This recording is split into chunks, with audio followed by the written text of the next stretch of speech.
Au nom du Père et du Fils et du Saint-Esprit. Amen.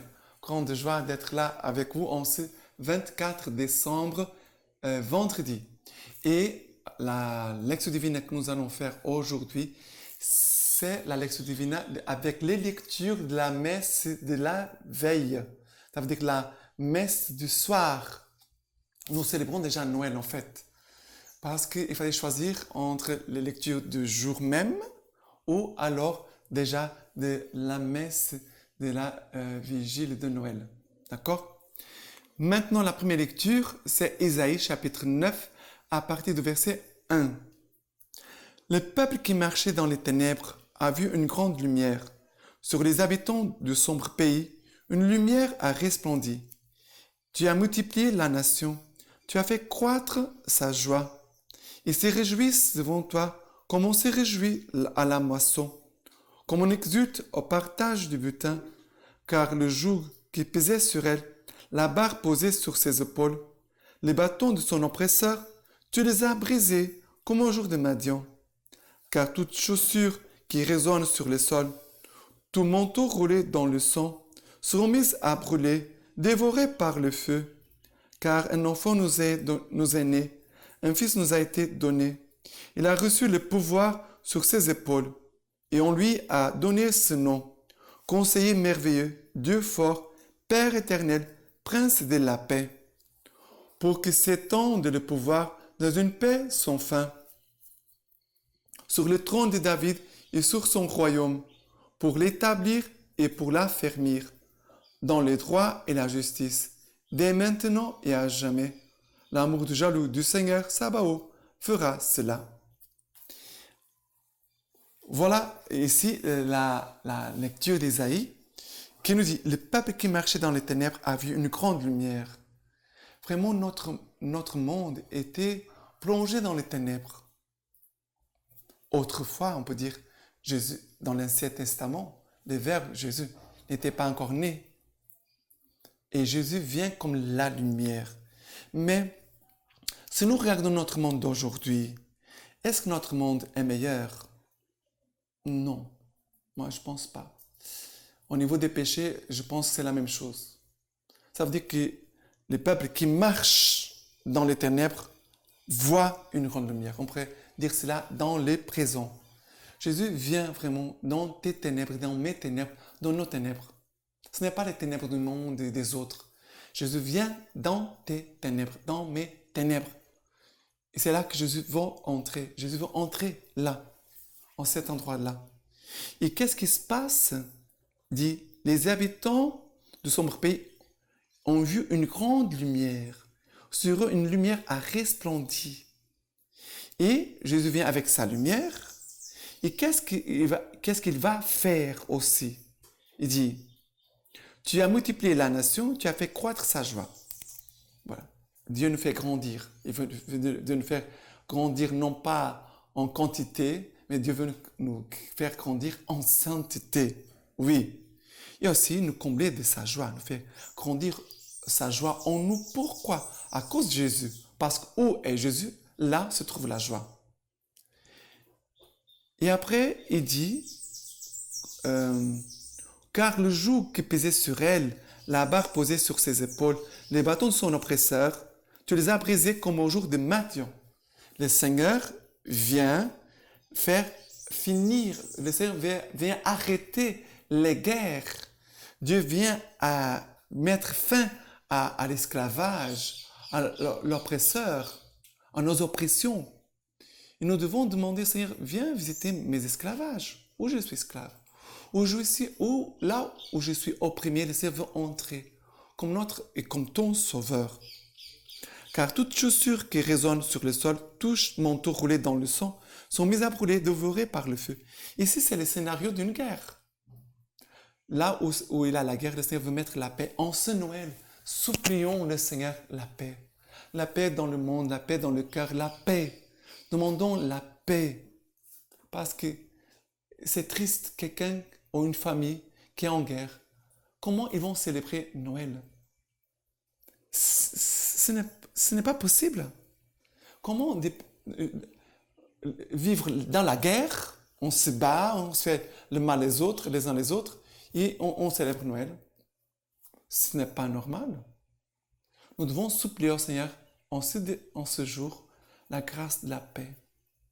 Mais la paix qui vient par la présence de Jésus. Non pas une paix humaine, la paix qui vient de Jésus lui-même. Le prince de la paix. Son nom sera... Il a reçu un pouvoir sur ses épaules. Et on lui a donné le nom. L'enfant nous est né, un fils nous a été donné. Son nom sera conseiller merveilleux, Dieu fort, Père éternel, prince de la paix. C'est cela que Jésus veut faire en nous. Jésus veut venir en nous comme ça. D'accord? Et voilà que le Seigneur veut faire tout cela dans nos vies. Le Seigneur veut pour que s'étende le pouvoir dans une paix sans fin. Voilà, que le Seigneur puisse nous bénir dans la paix.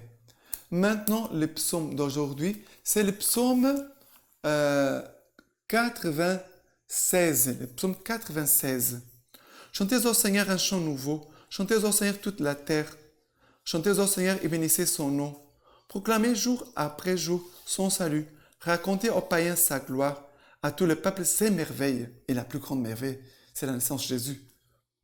D'annoncer Jésus-Christ. Annoncer.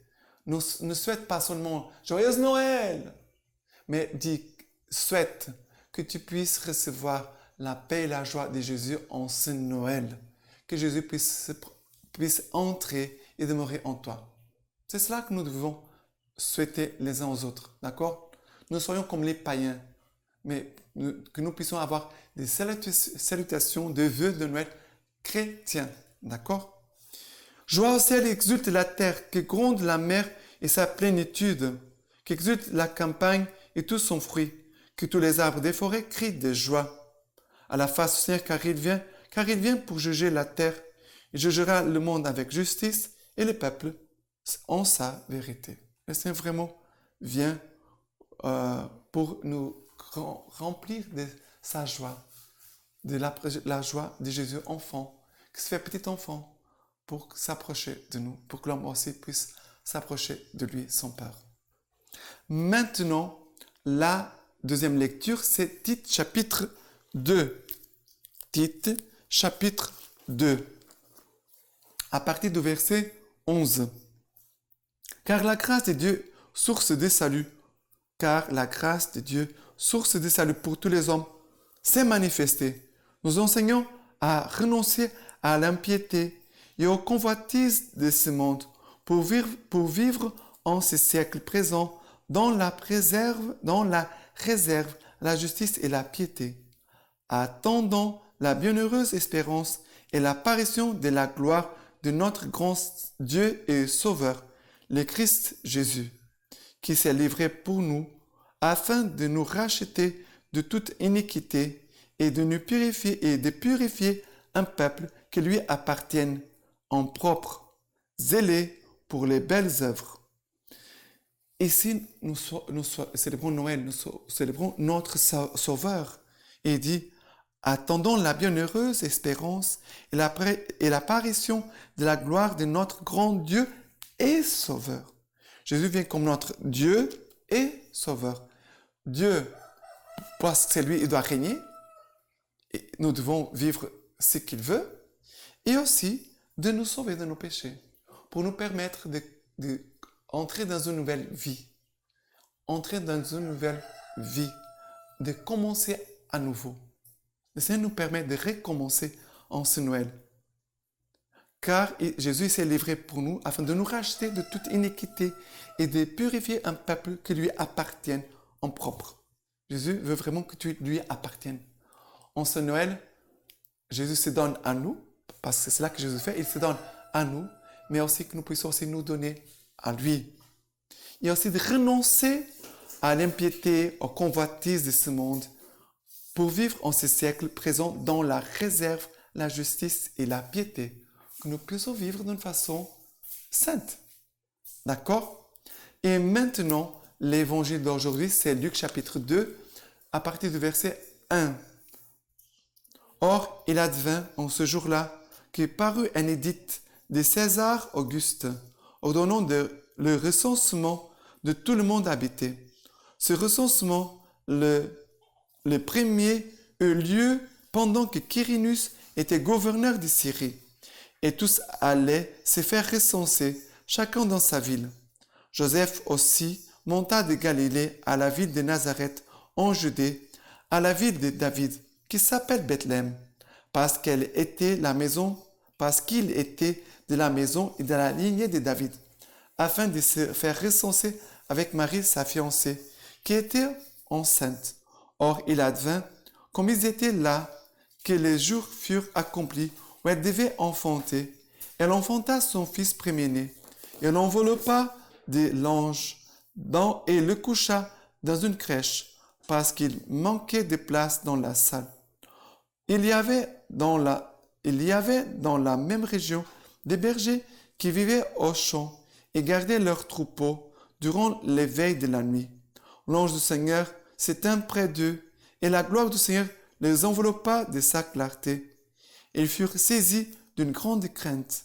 Mais l'ange leur dit, « Soyez sans crainte, car voici que je vous annonce une grande joie, qui sera celle de tout le peuple. Aujourd'hui, vous est né un sauveur qui est le Christ Seigneur, dans la ville de David. Et ceci vous servira de signe. Vous trouverez un nouveau-né, enveloppé de l'ange et couché dans une crèche. » Et soudain, se rejoignit à l'ange une troupe nombreuse de l'armée céleste qui louait Dieu en disant « Gloire à Dieu au plus haut des cieux, et sur la terre paix aux hommes, objet de sa complaisance. » C'est toujours très beau d'écouter ces textes qui nous parlent de la naissance de Jésus. Comme Jésus est né. Comme Jésus est né. Jésus est né, regardez, en Europe, dans les pays de Jésus. En ce moment, il fait froid. Il fait froid, très froid. Alors, on voit Joseph et Marie qui cherchent un lieu pour accoucher. Ils ne trouvent pas. Les gens ne font pas de la place. Les gens ne font pas de place.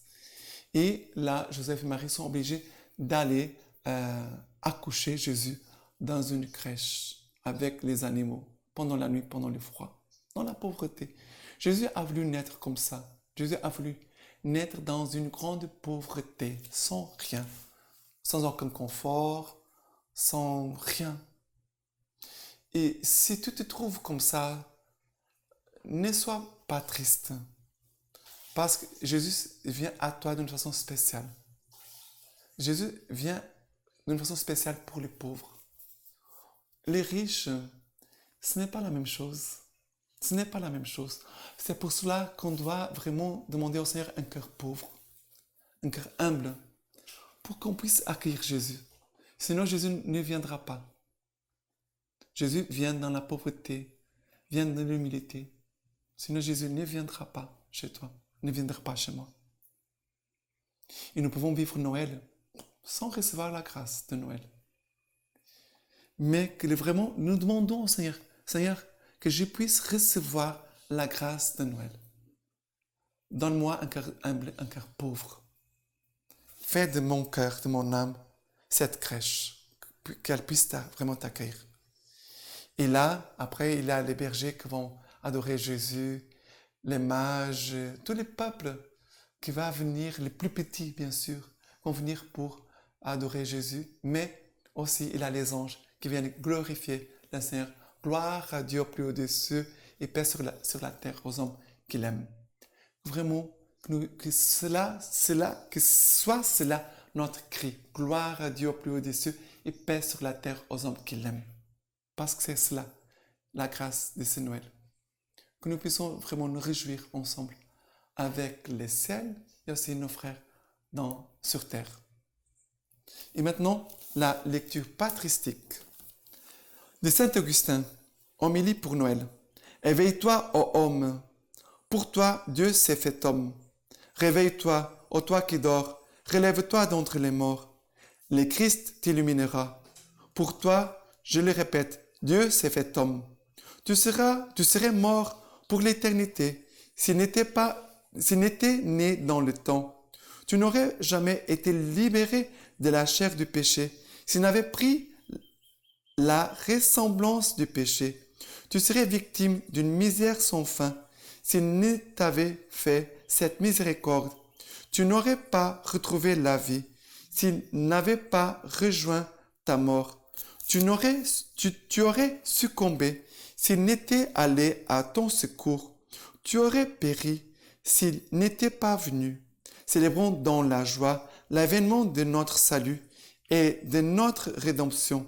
Célébrons le jour de fête où, venant du grand jour de l'éternité, un grand jour éternel s'introduit dans notre jour temporel et si bref.